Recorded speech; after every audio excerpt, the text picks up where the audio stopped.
Hi, I'm Lisa Murphy, forensic psychologist, and this is my colleague. Emma Telling, I'm the assistant psychologist on the pathway. So I do a lot of the initial screening and support Lisa with the other pathway development work. Today, we're going to be talking to you about psychotherapeutic approaches in the diagnostic assessment of ADHD for adults with severe and multiple disadvantage. As you'll be aware, today's talk forms part of the Understanding Neurodivergence and Multiple Disadvantage Learning series, coordinated by the Nottingham Practice Development Unit. Our involvement in this learning series originally came about through our contact with the Nottingham Neurodivergence and Severe Multiple Disadvantage workstream. The information shared today is based on our clinical experience working within the field of neurodiversity, based on our own learning styles, and to help make this space the best we feel it can be, we've opted to pre-record this talk. Given that we're currently based in a clinical service, we can't guarantee that we'll be fully free of interruptions. Please be aware that we'll be using written materials to guide feedback, and we'll be making reference to these as we move through discussion, in addition to delivering feedback more responsively towards the end of the presentation. So there will be some more discussion-based feedback around the topic of clinical skills and strategies. We're mindful that there's a lot to cover in a relatively short amount of time, so the pace of the presentation may move a bit more quickly at times.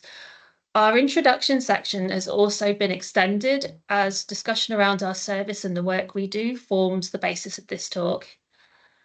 We've tried to make this presentation an inclusive space, so we'll try to minimise and ideally avoid the use of jargon.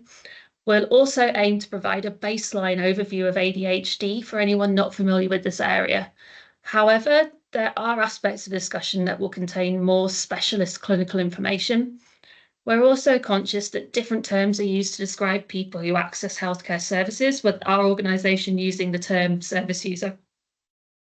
While we have made every effort to fact check and ensure the accuracy of feedback, should any information arise which later requires correction or clarification, we will aim to highlight this within any onward circulation of presentation content. We'd like everyone to bear in mind that as some of our insights are based on our own clinical experience, some of our feedback may reflect our individual clinical style of working. So, for the avoidance of doubt, we always aim to follow and would recommend that practitioners adhere to official guidelines for clinical practice. It's helpful to note that UCAN, the UK Adult ADHD Network, have in the past year produced a quality framework to help guide standards for adult ADHD assessment. In addition to our professional experiences, we do also have personal experience of neurodiversity. I have a diagnosis of ADHD, which wasn't formally diagnosed until my early 30s. Although we aren't specifically focusing on personal experiences today, I did want to share my own view that ADHD doesn't always fit a certain mold or stereotype, and that an individual's personal circumstances, communication style, and coping strategies, including masking, can lead to genuine clinical needs going under the radar. Also, in the spirit of Neurodiversity Celebration Week, we further wanted to share the message that it's okay to have ADHD. I'm personally really proud of the creativity and outside the box thinking that my mind has gifted me, and that to me, ADHD is a normal part of life diversity. Finally, we hope you're able to enjoy this learning space with an open mind, curiosity, and kindness.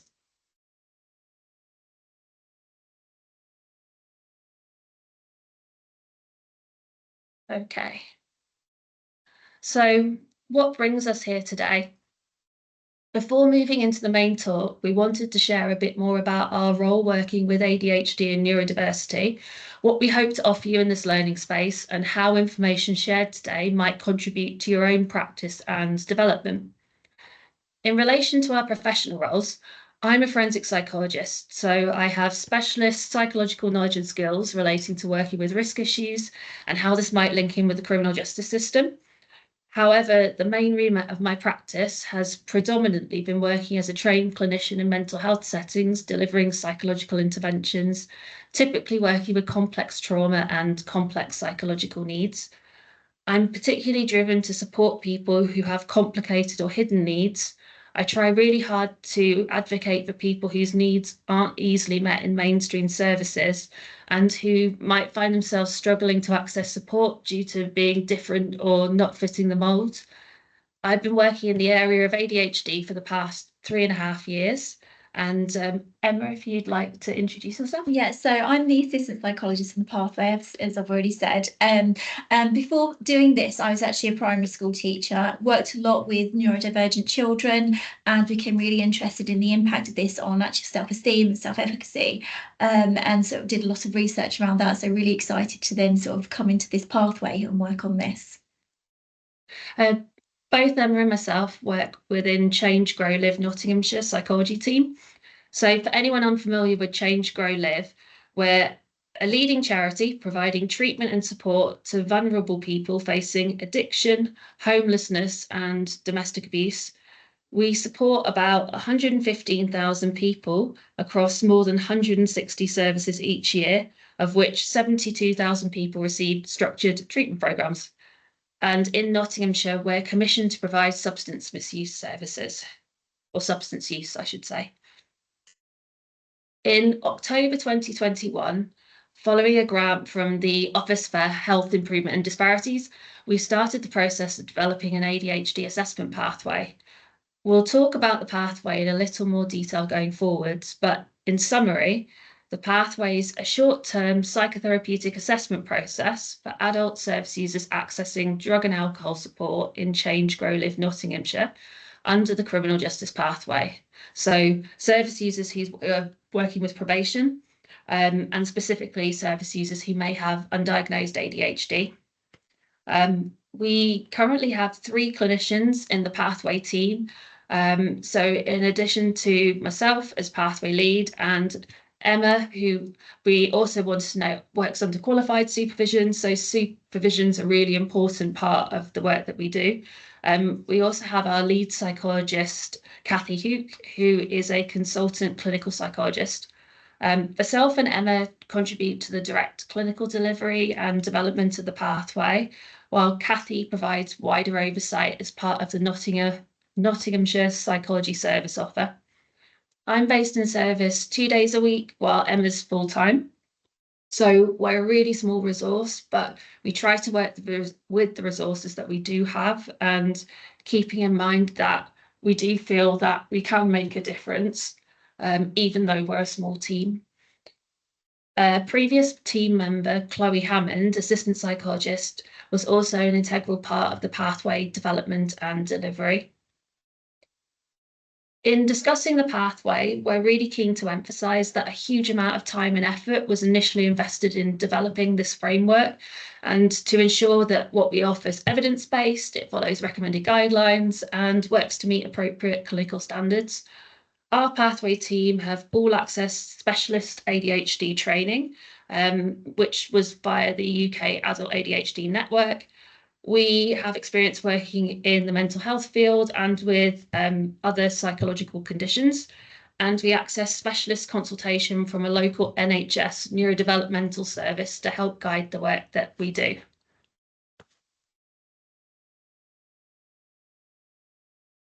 So, in thinking about severe and multiple disadvantage, and I should note that I didn't mention that I'll be guiding us through these initial slides in case anyone's wondering why I was sitting there very quietly.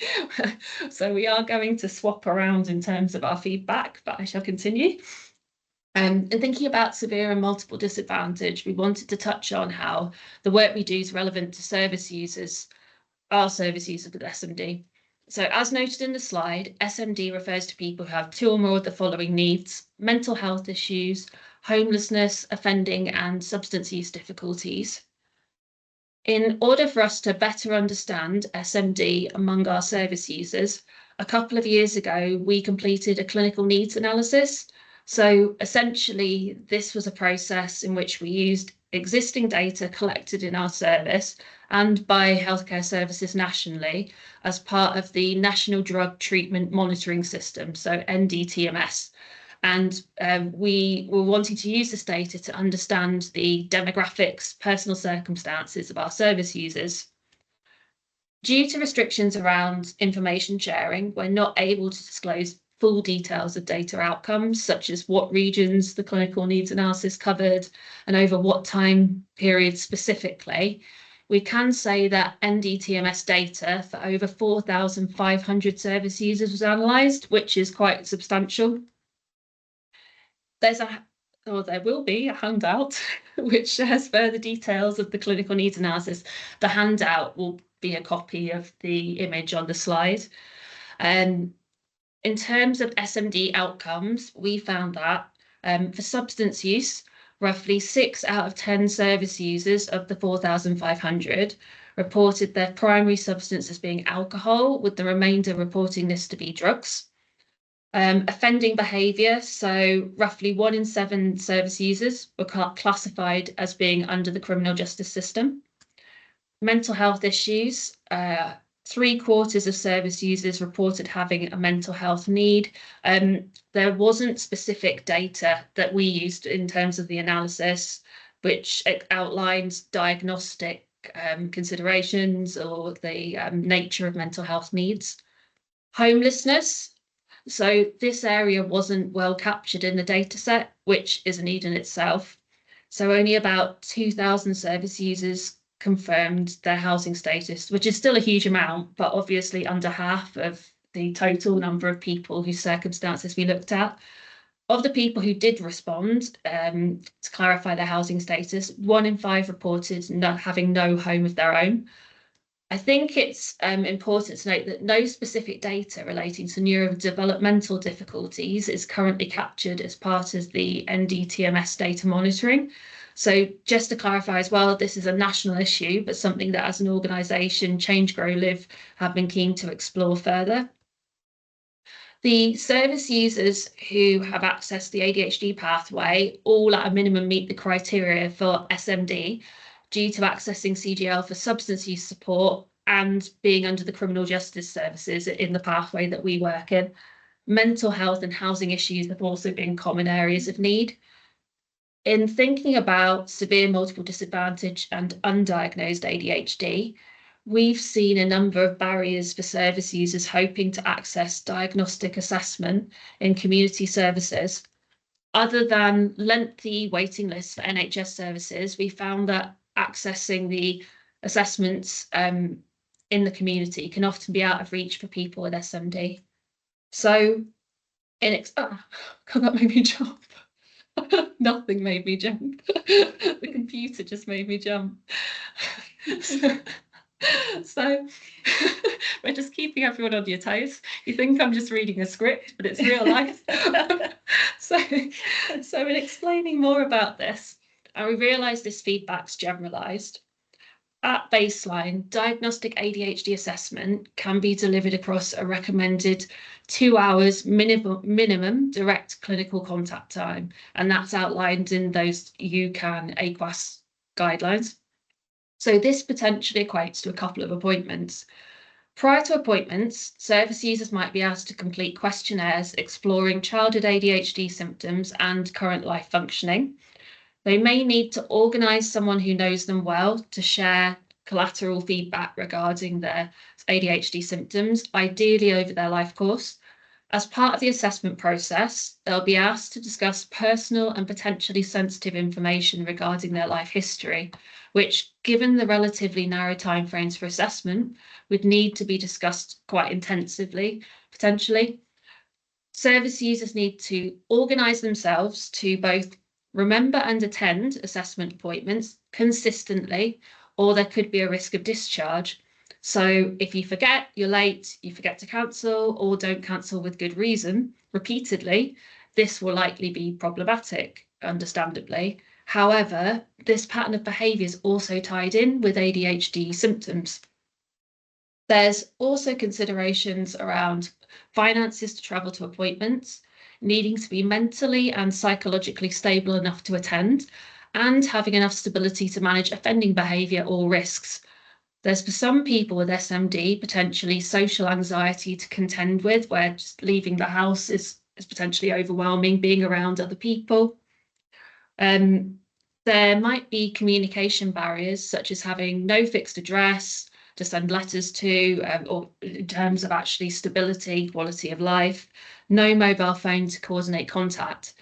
If the service user is able to motivate and organise themselves to complete the screening questionnaires, which will typically be really hard if you have ADHD from a concentration perspective, they need to remember to finish them, then not lose or forget to submit them.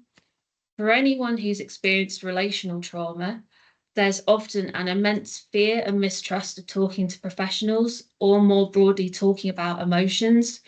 The fear of being in a situation with an imbalanced power dynamic, so working with a healthcare professional, for example, even when this dynamic is managed sensitively and ethically, can very often be overwhelming.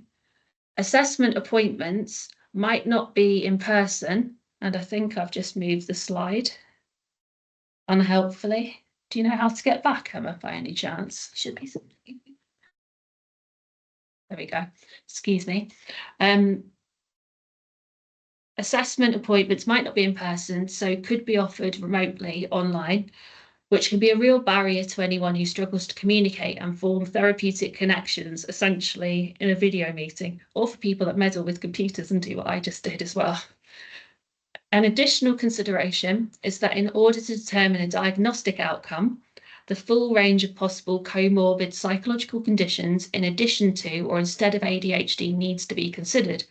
Given that having ADHD and another condition, so comorbidity, is the norm rather than the exception, and that people who have experienced more adverse life experiences are more likely to have more complex psychological needs, additional time would be needed to thoroughly consider comorbidity, which would likely need to be added onto the initial 2-hour minimum direct clinical assessment period somehow.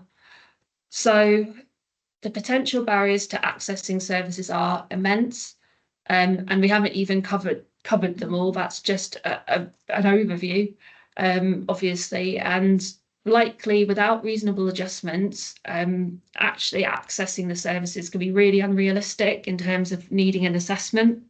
So this forms the basis for why we've developed an adapted ADHD assessment pathway, and this offers extended timeframes for our service users to help engage in the assessment process.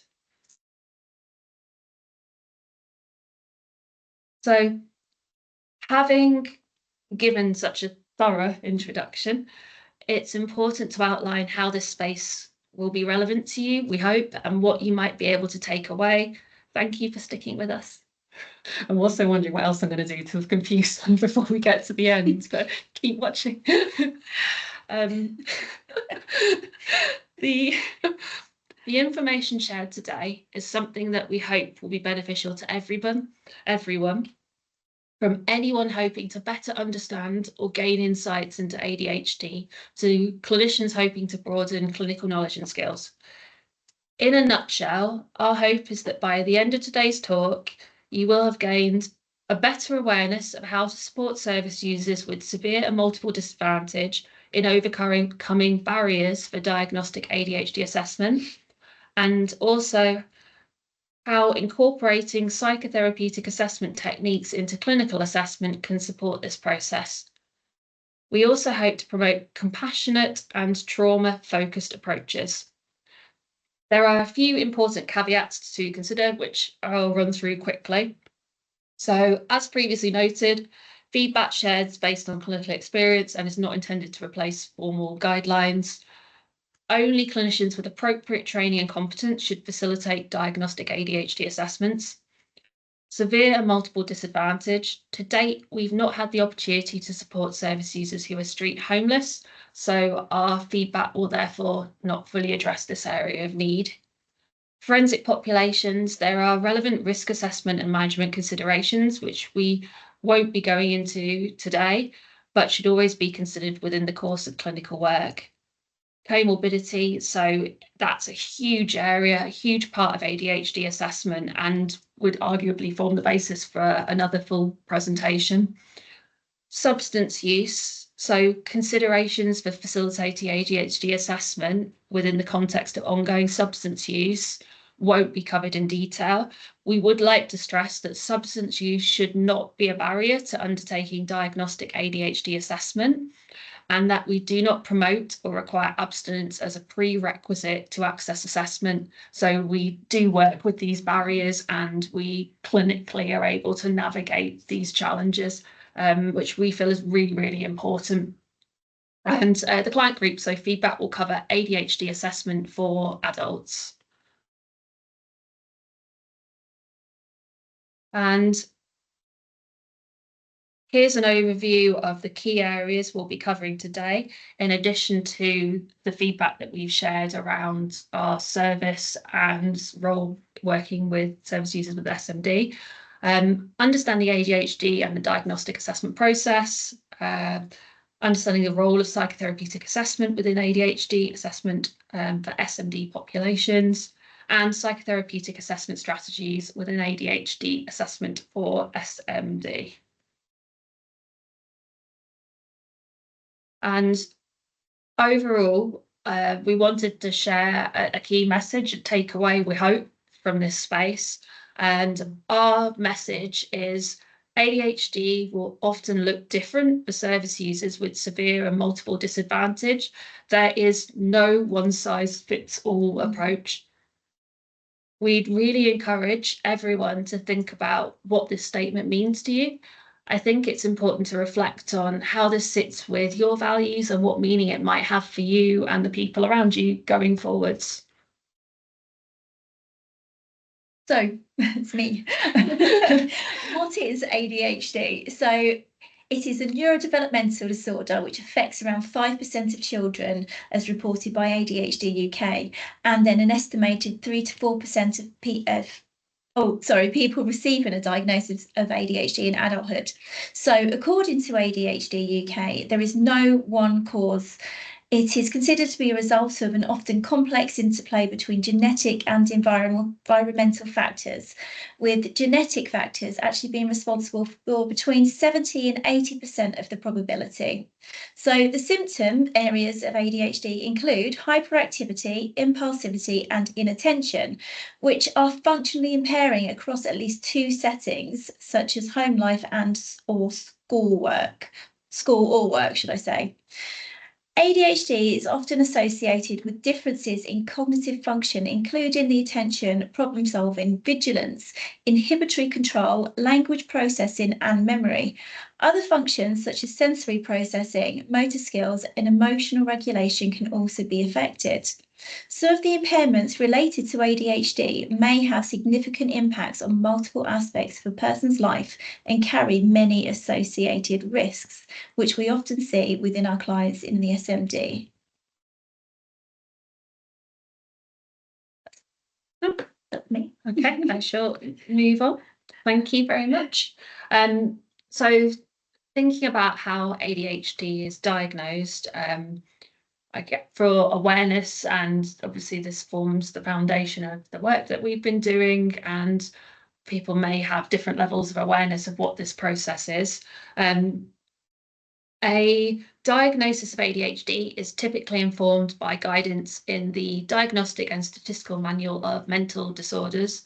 The most recent version of this is DSM-5 TR 5th edition text revision.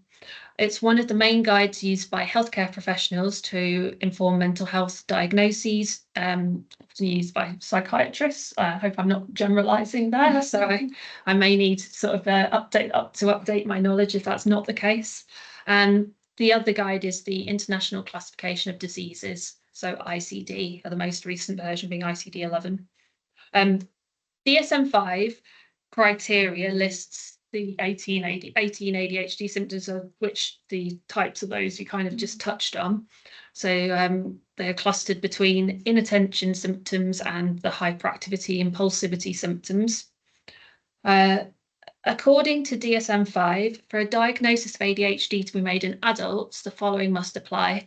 So number of symptoms, 5 or more symptoms are required from one or each of the 2 symptom domains. Onset, ADHD symptoms must have been present across the life course. So those symptoms need to have been present before the age of 12, and you'd expect them to be present, with ADHD being neurodevelopmental disorder from birth, arguably. It's part of your neurobiology. Yeah, you'll often see certain symptoms in younger children, you know, sort of as young as nursery age and reception. Yeah, I think that's important, because I think that threshold around age 12, and I suppose it's how the symptoms manifest outwardly as well, but actually inwardly, you would expect it to be prevalent. Yeah. Impairment. So symptoms, as I said, need to be present in at least 2 or more domains of life functioning. There needs to be clear evidence of functional impairment. So examples of those different areas, which I think we've touched on, but I'll just go through: work and education, school, relationships and family life, social functioning, daily living skills, and self-confidence, self-image. And then in the diagnostic process, there's comorbidity to be considered. So symptoms must not be caused by or be better explained by another mental disorder. As we've said, the 5 or more symptoms, basically the 3 types of ADHD, so inattentive, hyperactive, impulsive, and combined, you need 5 or more symptoms for inattentive, 5 or more symptoms for hyperactive, impulsive, and then for the combined type, you need 5 in each, 5 in one side of that and 5 in the other. Just to know, for children and adolescents, 6 symptoms are required rather than 5. A clinical interview tool called the Diagnostic Interview for ADHD in Adults, which is DIVA-5, is recommended within the course of assessment. One of the key considerations for the DIVA-5 interview tool, and I say that because actually the recommendation is that you don't sit down and use it in a very, very structured way. It's something that's meant to be integrated into that clinical space. But the focus of it is around looking at eliciting examples of how ADHD symptoms cause difficulty and in what settings. So not taking symptoms at face value and never basing diagnosis on a list of symptoms with a yes/no response. At a 2024 conference hosted by the UK Adult ADHD Network, Cobus van Rensburg, president of UCAN, outlined an important framework to support diagnostic decision-making. So this approach suggests that there's 6 Ps that can be used to help guide the sort of like decision-making within the assessment process. So where ADHD symptoms are present, is there also evidence of symptoms in the past? Are there personal examples of symptoms? Are these persistent over time, pervasive across situations, and are they problematic? So it's a really helpful framework because it just gives you a sense of actually what you're looking at in terms of the breadth of those difficulties, the intensity, and it just helps to kind of give a bit of an anchor around how you navigate that diagnostic process. We use a screening tool called the Adult ADHD Self-Report Scale to explore possible undiagnosed ADHD.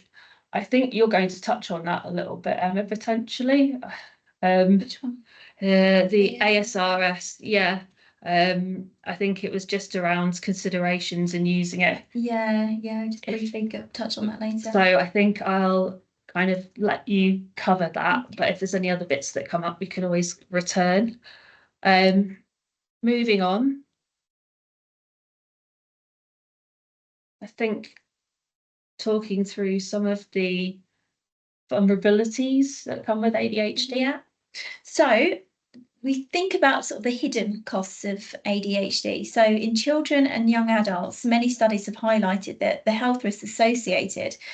There are many health risks associated with ADHD. So in a recent cohort study of young people, Langley and colleagues showed that ADHD was associated with increased risks of anxiety and depression, self-harm, alcohol and drug use, and emergency department use. Further to that, further research published in the British Journal of Psychiatry has indicated that individuals with ADHD have a 4.7 increased risk of suicidal behaviour compared to those without ADHD. This risk is then further elevated by individuals with comorbid psychiatric disorders. Another umbrella review that synthesised findings from multiple studies highlighted that ADHD is associated with increased risks of anxiety, depression, self-harm, and substance use disorders, underscoring the broad range of mental health challenges that are linked to ADHD. Then another study also then finds that with ADHD, particularly the inattentive and combined types, is strongly associated with suicidal behaviours independent of any comorbidities. Then further to that, if we look at prison populations, another study found that there's an estimated prevalence of adult ADHD in prisons, which is 26%, which is then a tenfold increase of the general population.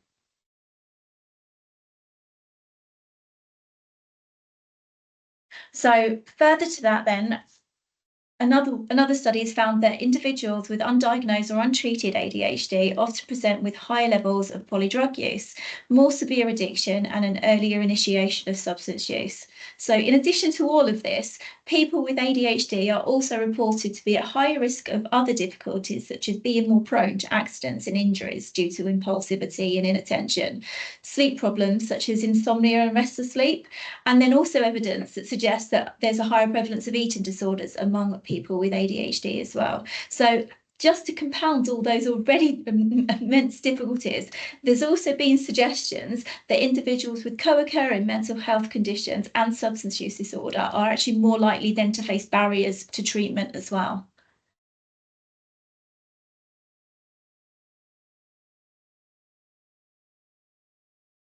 So then we think about the actual monetary costs of ADHD. So in this European study, it found that adults with ADHD will actually earn less than their neurotypical counterpart. They are more likely to be prescribed medication, not just ADHD medication. We need to think about misdiagnosis. So it could be medication for anxiety or depression as well, potentially medication to help with sleeping. And they are also more likely to be in receipt of benefits and require increased support from education and health. There's just a huge level of need. Just a really big gap as well. I guess, thinking about how all of those needs sort of then go, returning to the work that we do and how this fits together, we wanted to share a brief overview of our ADHD assessment pathway. We won't go into great detail in explaining the pathway process. We did recently complete a paper which explains more about the pathway, which was in the Clinical Psychology Forum, the issue at the end of last year. And I will see if we can just get the actual reference circulated, because I'm pretty sure I may have missed it off our reference list, which is quite bad to say that that's what we tried to put out. It's like, it's all right, that one's not listed. So I'll try and add that in. But just a few points we'd like to touch on that maybe aren't clear from just that visual representation. So multi-agency input, we work in conjunction with the CGL criminal justice team. So there's recovery coordinators, engagement workers who help support the initial referral process. They facilitate initial ASRS screening and support onward referral if needs are identified, which are then reviewed at a referral consultation session. CJ team have been a really important part of the work we do, as have other key partners such as the Probation Service and the local NHS Neurodevelopmental Service. We don't have a medical team who contribute to pathway assessments, so we can't facilitate baseline physical health observations and would typically require further input or for service users to book an appointment with GPs to explore any physical health needs which may be of concern. Timeframes. So the extended assessment timeframes take account of factors which may impact on assessments, such as non-attendance at appointments, annual leave, illness. The length of assessment is guided by service users and can be reduced if needed. So it's obviously it's not nothing is ever mandatory, but just to actually make it clear that this is what's offered, but it can be reduced. We haven't actually had any service users who have opted to sort of like not actually use the full range of sessions that were available. Where some of the service users wanted to complete the process more quickly, understandably, there's also factors around like boredom, impulsivity. It's like actually having to go through an assessment process. They still found they needed the time to actually navigate the necessary steps for the assessment without destabilizing or disengaging. So even that urge to be like kind of, I just want to get it done, is that actually if it goes too quickly, there's a destabilization. And we are obviously responsive to conversations around sort of like what works best for the service user going through that. I think that the fact that we haven't actually reduced that time frame is really telling about the needs of SMD service users. And given that most service users typically complete the process in about 12 appointments, that's 6 times longer than the 2-hour minimum time frame for direct clinical assessment, which is kind of at that baseline maybe in community settings. So we're kind of saying like we're struggling to do this actually. Even the 12 sessions, sometimes it feels like there's still so much left, which of course there will be, but there's times where it's sort of a sense of like, oh, we've got the core parts of assessment. Will there be space to actually support that work? Gateways. So we'd never place a service user in the assessment pathway with an expectation of diagnosis from start to finish. Where it becomes apparent that service user may have other clinical needs, which would be classed as like a key priority. So ADHD might not be the primary need, or where ADHD may not be indicated, then the service user would be signposted to another service. Just to clarify that because the comorbid needs are so common, as long as ADHD is presenting as the absolute main priority in terms of that clinical work, we would continue that process. Occasions where somebody has not gone into the diagnostic assessment just at that time might be because of a more intensive psychiatric need potentially. So we wouldn't stop that assessment process lightly or divert somebody out without very good reason. Discharge. The pathway model doesn't outline the time and steps taken to support service users post-discharge. You kind of highlighted the importance of providing access to treatment and support, so psychological and pharmacological post-diagnosis. The time needed for assessment report writing is considerable, which for our work, there's been a real challenge in terms of how to progress that. And actually, the timeframes have not been as quick as we've wanted them to be. We've had backlogs. Onward referrals to meet treatment needs can be challenging. Post-discharge needs weren't anticipated to this extent at the outset of pathway development, and it's been something that we've been really working very hard to accommodate. Yeah, just on that note, we have had quite a lot of issues with kind of the referrals from the GP. So we've kind of decided, haven't we, that we've needed to actually incorporate some post-discharge support. So we actually sort of support people with actually then making the assessment referrals for medication assessment, rather than just leaving them to it, because we've had there's been quite a few complications going forward, hasn't there? Yeah, the issue of actually somebody going to make the appointment and to actually then navigate that autonomously, it's just as you would expect. It's not really happened. Yeah, there's many that have been given a whole new referral paperwork instead of the referral for treatment. It's been referred for assessment again. So what forms kind of, and the processes, it's been quite challenging. So and it's new for us too. We have developed in terms of sort of psychological support, we developed a short-term CBT informed ADHD workshop in our service. So that's 8 sessions. It is a group setting, which we'd be very mindful of in terms of the tolerance for attending and participating in that sort of forum. But the initial pilot of that work was positive, and the feedback received was positive from service users who did engage. But just to say that we also offer that as well. So what is psychotherapeutic assessment? And according to the American Psychological Association, APA, psychotherapy involves the application of scientifically validated procedures and includes different treatment approaches such as cognitive behavioral, interpersonal, and other kinds of talking therapies. It has a shared goal of helping individuals to work through their problems. In thinking about psychotherapy applied to the assessment process, from my experience, unless someone is detained in a long stay inpatient service, there's actually very little opportunity to participate in community settings and in-depth psychological assessment. And I think the limited opportunities for extended assessment are also reflected in the wider research literature, with what appears to be few studies exploring psychotherapeutic assessment processes. In my view, if it's possible to get to the root of someone's difficulties, there's real potential for meaningful change. And I think that assessment process and formulation is part of that process of really understanding what's driving difficulties. I feel for service users with SMD, an in-depth assessment exploring and formulating psychological functioning is an essential part of the therapeutic process.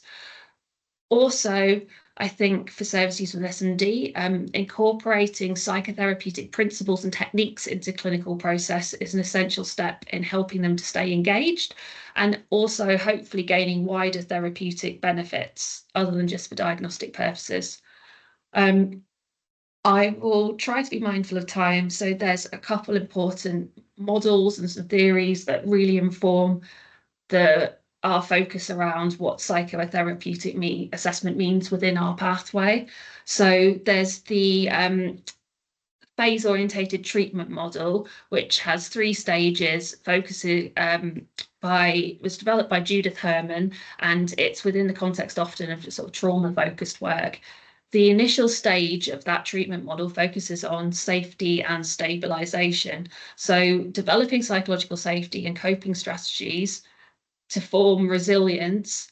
And this can also form the foundation for more intensive therapeutic work. So in that 3-stage model, that is the prerequisite to then engaging in more intensive work, which is within trauma-focused work would be trauma processing. Thinking about other principles which are relevant to the work we do. So Carl Rogers' person-centered therapy model, I'd argue that all therapeutic work involves developing psychological safety. Trauma-informed care approaches also include safety as a core principle for clinical practice. Carl Rogers identified 3 essential qualities, which should be listed on the therapist's part: warmth, empathy, being genuine, and a non-judgmental approach. These are qualities also needed to develop a secure therapeutic relationship. So arguably, therapeutic work involves developing safety within the context of a working therapeutic relationship at a minimum. It's of note that there's research that's found that above all else, the therapeutic relationship is one of the single strongest predictors of positive therapeutic outcomes. Stabilisation is usually achieved through therapeutic interventions. There's emerging research that the use of multimodal treatment approaches, so using several therapeutic techniques or approaches at once, can be effective and impactful for individuals who've experienced relational trauma. Within an extended clinical assessment process, there's opportunity to use a range of clinical intervention techniques, scope to develop specific coping strategies, and also opportunities to use psychoeducational resources. Within our assessment pathway, there's a focus on using psychotherapeutic strategies as a framework around the core diagnostic assessment process. This focuses on increasing psychological safety and increasing stability. We'd like to undertake further evaluation to explore the potential therapeutic benefits we believe this approach can bring. So whether that's a stronger therapeutic relationship, increased confidence in coping, increased ability to cope, reduced risk of disengagement, but exploring this obviously is resource dependent.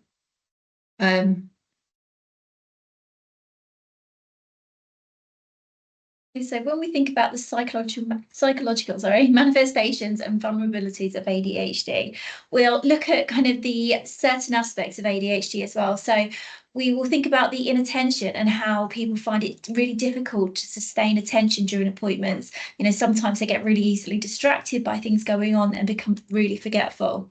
We often witness things like excessive fidgeting, inability to stay seated, talking excessively and jumping from one thought to another, often difficult to follow. We've seen many service users who have forced themselves to stay seated during assessment. You can almost see it on their face that it's painful. They have said that this could be due to a feeling of that being really self-conscious about constantly fidgeting, or having been reprimanded as a child for fidgeting too much. We will often witness and hear about a lot of sort of impulsivity. So where they may act without thinking. It could be that they're blurting things out, Your computer just impulsive. Waiting to answer questions, so they might just really quickly answer a question before you've even finished saying it, or rush to complete psychometrics and not necessarily read the full question or even understand the question. This degree of impulsivity may also be evident in their forensic history as well. So we may also see degrees of emotional dysregulation or emotional lability, where the service user may speak of times where they have had difficulty in managing their emotions, leading to frequent mood swings and outbursts. Oh, it's happening again. My laptop's not being friendly to me today. So during appointments, service users can switch quite quickly from one emotion to the other, and sometimes it may not really be a clear trigger for that either. So there is now also growing awareness of the difficulties of people with ADHD may face, which includes that of RSD, so rejection sensitive dysphoria, which is actually a really interesting subject, but I won't go any further into that. We may also see difficulties with executive dysfunction. So it could be like the challenges of planning, organising, and I think you've already alluded to this, and sort of completing those tasks. So many of our service users will speak of having real immense difficulty kind of completing their paperwork. It may be that procrastination of doing it, or just the inability to do it. So, you know, they may not be applying for benefits, and they often require the support of others to do this. So some of the vulnerabilities that we might see are things like low self-esteem. Oh, this is going to be fun, isn't it?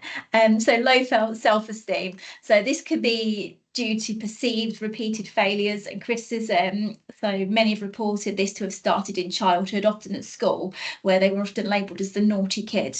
So there's other social challenges that we may see as well. So they might report difficulty in social interactions. This could lead to potential social isolation or conflicts with their peers and their family. So many often refer to themselves as being like weird or not normal. And this kind of isolationist social challenge can then lead to them struggle participating in group work. Others may report struggles with maintaining focus and organisation, which can lead to trouble in previous academics or occupational difficulties. So the hyperactivity and fidgeting may have impacted their experience at school. Many again reporting work performance being negatively affected by their ADHD symptoms. So as we've already discussed, there's an increased risk of mental health difficulties and comorbidity. So there's obviously that increased risk of anxiety, depression, and other comorbid conditions, which have often been disclosed by our service users. Many have also presented here with complex trauma. So there also appears to be a high level of neurodevelopmental and learning difficulty comorbidity that is seen. So some symptoms of ADHD may actually be mitigated in some service users who also present with potential undiagnosed autism, which is something that we have to unpick quite carefully. We may see increased risky behaviour. So forensic histories indicate a higher likelihood of engagement in risky behaviours due to this impulsivity. And it's also evident in some of the activities they report in childhood. So a great example of this that we were given recently was that of climbing off bendy trees and then shooting into the air, which was a great example. Thank you. So we have just a case study here of a recent service user.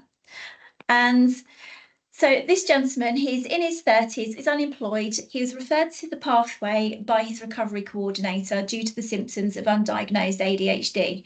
He attended 10 sessions over the 16 weeks, resulting in an ADHD diagnosis. So the timeframes here were extended slightly due to a changeover of therapists. As Lisa mentioned earlier, we had an assistant psychologist who left. So there was a little bit of changeover there, wasn't there? So we've also held further post-discharge appointments with this gentleman as well. So he presented with many other clinical needs contributing to poor psychological well-being and functional impairment, and had an existing diagnosis of autism from childhood as well. So he's currently in the process of being referred to NEST, the Neurodevelopmental Specialist Service for ADHD, for a medication assessment, and we are providing this onward post-diagnosis support for him.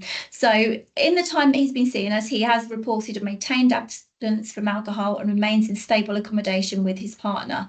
He's also expressed an interest in engaging in CGL workshops and would like to offer feedback for our service evaluation, and really hopes to volunteer with CGL in the future. I think as well, like the space that he'd had to be able to explore his needs relating to ADHD was, I think, huge for him, and illuminating for him. He presents with overt symptoms of ADHD. It's interesting that you think about comorbidity and that he'd gotten to the point that he's at without that need being identified. But I think he was street homeless for years and years and years. And so if you're sort of like outside of that social support, I think in education, I think that he had the diagnosis of autism, which we touched on. But also, I think he was quite almost mistrustful, wasn't he, of agencies, and kind of almost fought back a lot. So, yeah, I think he struggled to actually access that support as well. As you mentioned, he's really engaged in terms of like his involvement with the service, and he was really, I think, positive, and I think it felt like he valued having that space. And it also was difficult thinking that hadn't been there for him previously as well. So I guess we also got his consent to share this, which he was happy for us to do, but just to illustrate sort of like someone's journey, really. Yeah. So when we think about some of these barriers that we've been talking about to therapeutic assessment, I won't go into this too much because we've spoken quite a lot about the symptom overlap between many ADHD symptoms and other difficulties, such as the inattention, the impulsivity. And Katzman and colleagues actually stated that the overlapping symptoms between ADHD and comorbid psychopathologies represent a real challenge for diagnosis. So we may also think about sort of substance use symptoms as well. So, psychoactive substances can mimic or exacerbate ADHD symptoms, complicating accurate diagnosis. So for this, we aim to provide full differential diagnosis, addressing this through a comprehensive and integrated approach, including thorough clinical interviews, collateral information from family and/or friends, and the use of the standard validated assessment tools. So we may see a lot of stigma and previous misdiagnosis within our service users. Oh, and actually, in terms of the differential aspect, it is called differential diagnosis, but we tend to do the screening element of it and then make an onward referral. But the term differential diagnosis, I just realised it kind of potentially could be misconstrued in terms of what we do. Yeah. So sorry, misdiagnosis. So this can lead to sort of underreporting of symptoms or misdiagnosis from primary healthcare providers. And then this links to potential non-disclosure. So individuals may not fully disclose like their substance use as well, due to fear of legal or social consequences, which may actually impact the accuracy of the assessment. So to try and overcome this, we use that trauma-informed approach that Lisa spoke about, about, providing that initial safety and stabilisation. And at our first appointment, we always discuss disclosure. So we try to ensure that they know the appointments are on their terms. So if they need a break or to finish early, we will do so. We also discussed briefly the potential barriers with ASRS screening. So a lot of the time with ASRS, we may find that they're possibly not reported particularly clearly. So we have found that having the initial screenings alongside a recovery coordinator who actually knows the service user quite well is really helpful to gather that additional information. And if necessary, we will also endeavour to gather further information regarding need from other sources as well. So many of our clients have quite a chaotic lifestyle, as you can imagine, especially with some of them being sort of homeless and not necessarily knowing where they're going to be staying the next day. So a lot of the time, they may forget appointments, and this is also part of an ADHD symptomology as well. So we consider and discuss with clients the possibility of, how to remind them, is it best to have a text, a phone call? And we always go through this with them at their first appointment. There's also potential issues with engagement within wider CGL services. So if there's a potential that may be discharged from those services if they're not committed to their reduction programme, for example. And we try to liaise really closely with these wider services to ensure kind of that sort of holistic care. Another thing is that we may see is that timekeeping. So there's that potential for time blindness or overcommitting to other things, which can cause that lateness to appointments. So we try to address this in the most understanding manner. So, try to keep our boundaries of appointment times, but always continue with the appointment no matter what time the service user arrives. So trying to ensure that flexibility of service. We have found that with some service users, attendance can fluctuate.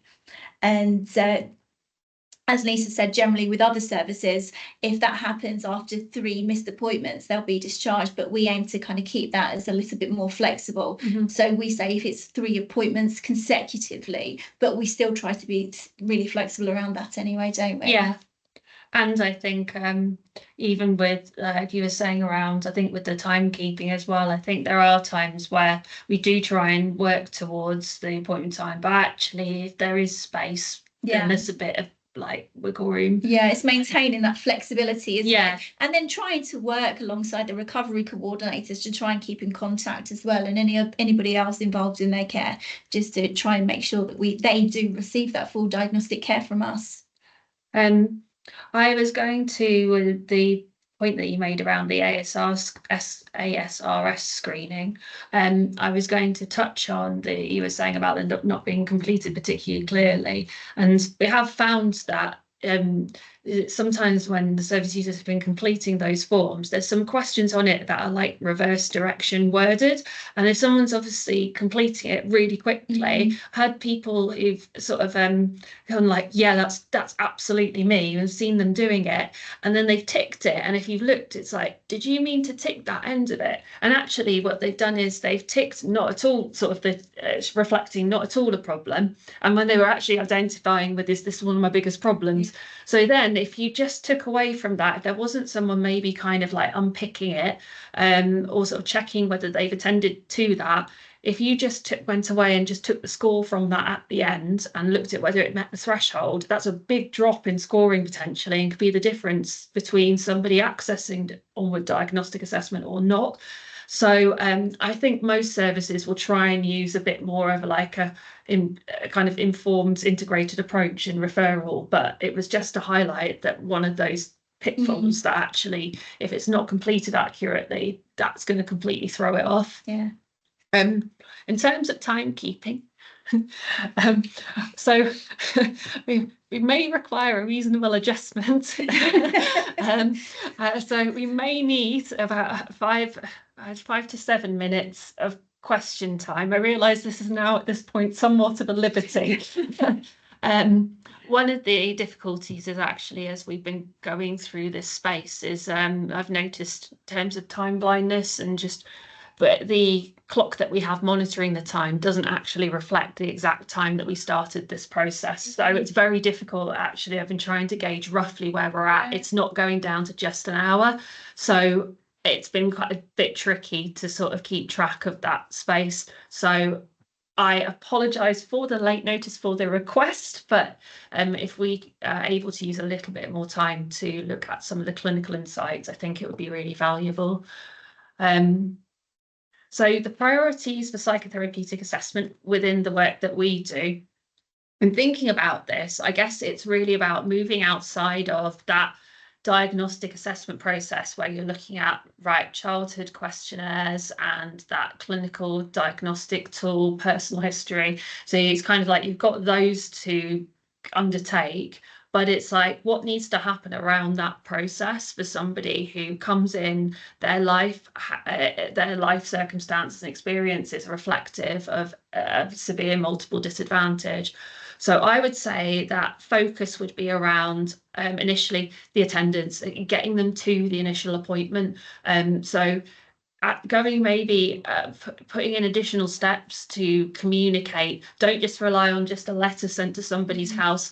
It's very likely that they potentially aren't going to open it. They're going to lose it if they don't have someone to remind them. If you've got consent, the text message reminders we said to the service users, really helpful, including potentially the day before an appointment. Sometimes we've called to check in if they've consented, to just sort of check they know that how to get here.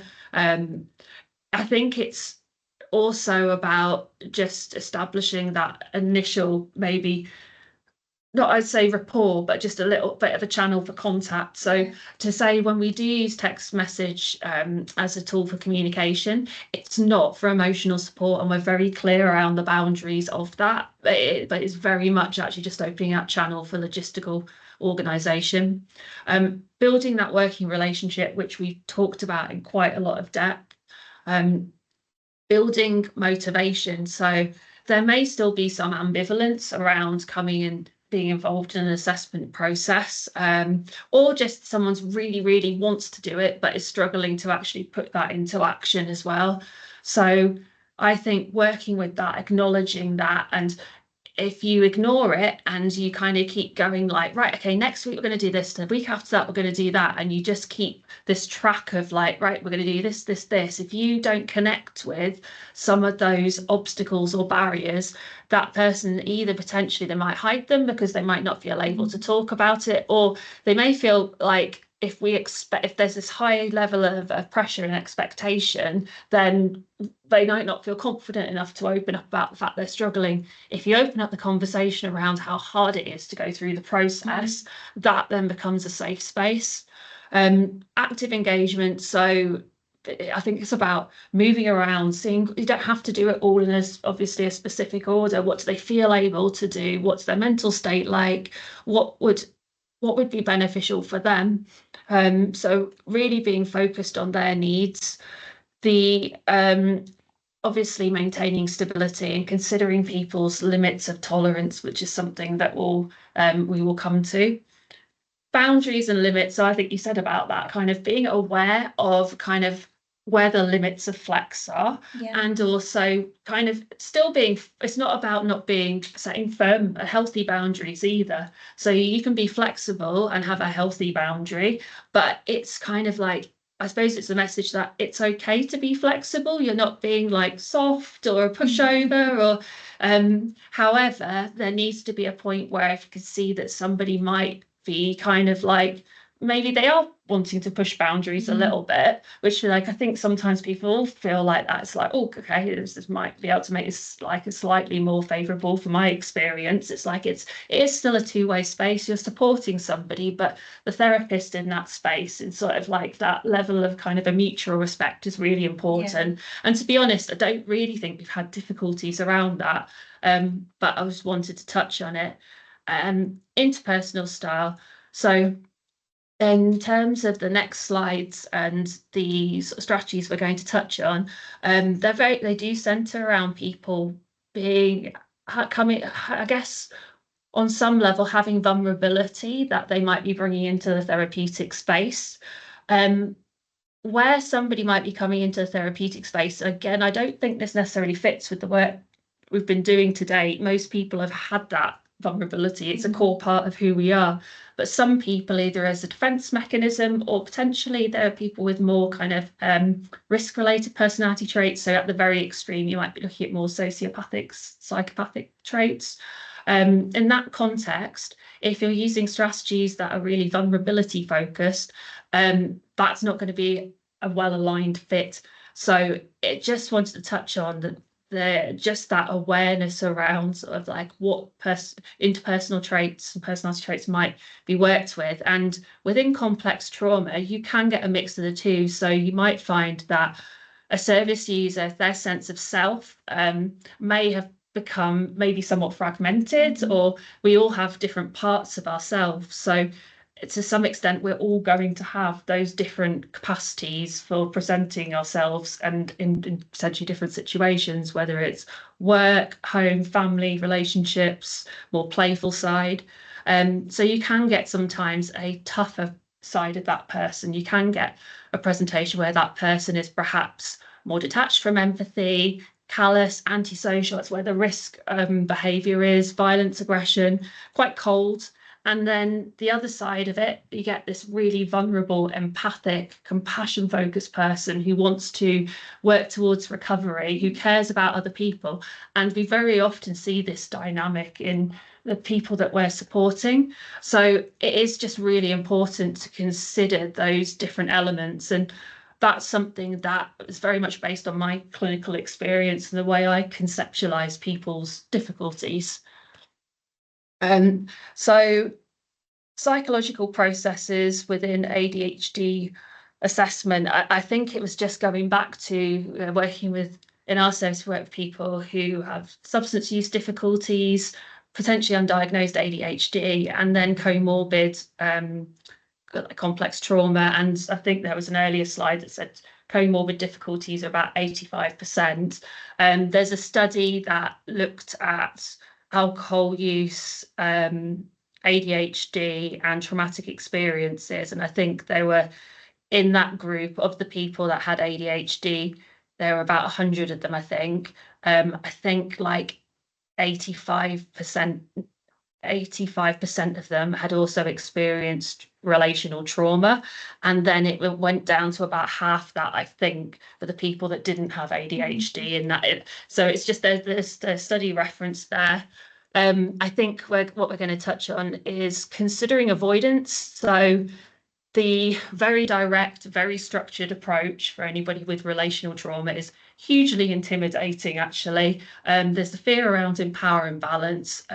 You might feel very, very anxious and also kind of unsure about how to engage in that space, may never have worked therapeutically. So there's that real fear. You might be worried about a level of criticism, that someone will tell you that you're not listening, you're not trying hard enough, like that, see, like, well, I can't see any difficulty, because this is, if you're undiagnosed as well, you've lived with this for most of your life. Yeah, so we heard this from school days. Yeah, so the takeaway for it, I think, is like, well, you get like very low self-esteem, the sense of like, okay, I'm stupid. I must be doing this deliberately because everyone else is telling me that like it's within my capabilities. Other people won't listen to me, because if you have been trying to sort of to have that dialogue around needs, you're being told that like, well, no, I don't think so. Yeah. And understandably sometimes because of masking as well, but it's confusing. And so if you think about emotional communication and think about like healthy communication, usually that involves validation, listening, acknowledging needs. Very often when somebody has an undiagnosed need, that hasn't happened, and potentially because of the systems that we live in and lack of awareness. So all of that is coming into this space, and for anybody who's had years and years and years of kind of like, could you do it faster, please? Why are you taking so? And I get it for other people as well. It's not just about, it's not about an excuse, it's about, but it is understanding that it's happening. And I think when you come in, and sometimes there's been that level of, we need to plug in the computer very, very quickly. Otherwise, I think we're going to go. And this one's going to go. One sec. never looked at the level of alarm I just felt there. So planning ahead, for example, life with ADHD is different. It's just different sometimes, but it's like, it's okay. It's okay for things to go wrong and for some mistakes to happen. But I think it's just the people around and the support. And when that hasn't been there, you feel vulnerable and you may be expecting to be under attack. So there's a model here which links in with compassion focused therapy, and it looks at three systems around our emotion, our drives, really. So it's a 3 circles model, and it talks about threat system, soothing system, and our drive system. And basically, when threat system is overactive, what you'll get is that the soothing sort of shuts down, motivation and doing drive shuts down. And so really it's about enhancing that sense of a safe, soothing, that space of safety to reduce threat. So what you're working towards is actually making somebody feel safe, relationally safe. And I think there it touches on shame, around shame, criticism. Once shame is activated, that's it. You start to like shut down, distance. It's like you're not going to make yourself vulnerable, because the level of pain when that hits as well is a lot to hold. Just moving on to the next slides. I won't go into detail in terms of some of the clinical approaches that might be helpful. We use lots of different strategies in line with that multimodal approach to support our diagnostic assessment process. Motivational interviewing, really, really important. As I say, work with people's resistance. It's like they're scared of that space. Like, say it. It's like, because the thing as well is when you acknowledge that that's serving a function, it's serving a purpose. It's like that fear is keeping them safe, because if they're staying away from people, it's not going to hurt. They're not going to feel rejected. They're not going to feel the shame. So I think just embracing that, compassion focused therapy underlies all of the work that we do, and thinking about threat activation and how that people go through experiences they haven't necessarily chosen to be in. DBT would look at the fact that somebody is in a situation, they've got difficulties which are understandable, but at the same time they might be causing problems, so there might be a need to change. So you're not just looking at excusing difficulties, but very often there's understandable reasons why these things are happening. So that's an overview of some of the different strategies and approaches that can be used, and looking at things like touching on people's core beliefs, their understanding of themselves, actually helping them to make links about the way they might jump to conclusions. They might have blind spots in their emotion regulation skills. They might not be able to identify emotions, and they also may struggle to regulate and stabilize their emotions. So key clinical strategies, and I think this is the last slide. Does that make sense? I think so, yeah. I'm going to speak really, really fast during the Q&A, like super speedy. So key clinical strategies, we did touch on things around some of the logistics. The time, so the time's really important. If at default, if you issue essay issue, sounds bizarre. That's me running on sort of a bit of a speed.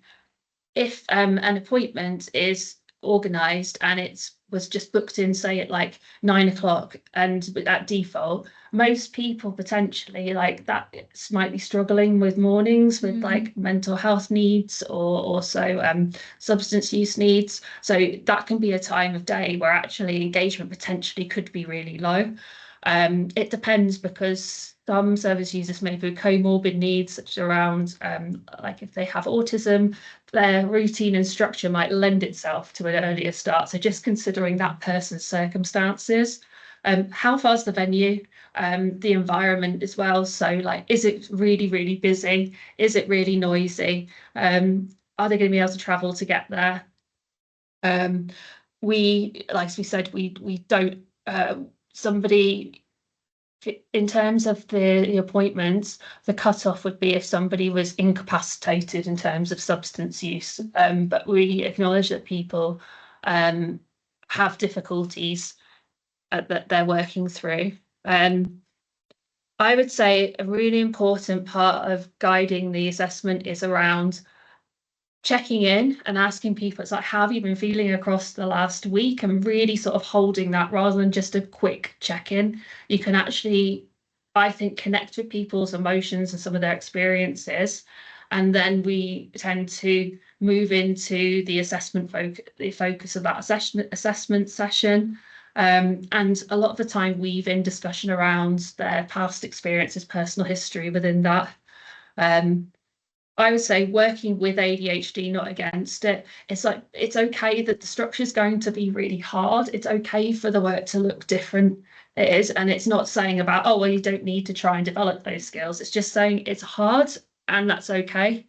And we tend to weave in coping strategies, guidance, psychoeducation. It might be towards the end of that session. So depending on what the area under review has been, we might be able to perhaps connect if there's a level of if someone's talking about trauma symptoms or nightmares or anxiety, or might be able to touch in the end around skills. So like think about grounding skills. It's just kind of like re-anchor, reconnect, and things like distress tolerance, so distraction, kind of looking at plans to cope with symptoms or difficulties. So it's not that, very obviously, it's not the whole session, it's kind of that section at the end. And just returning to our key takeaway message, I hope that we've been able to reflect why this is so important and why it's necessary. Yeah. And I very much hope that this is something that other people will be able to take into their practice. Thank you very much for being with us and joining us in this space today.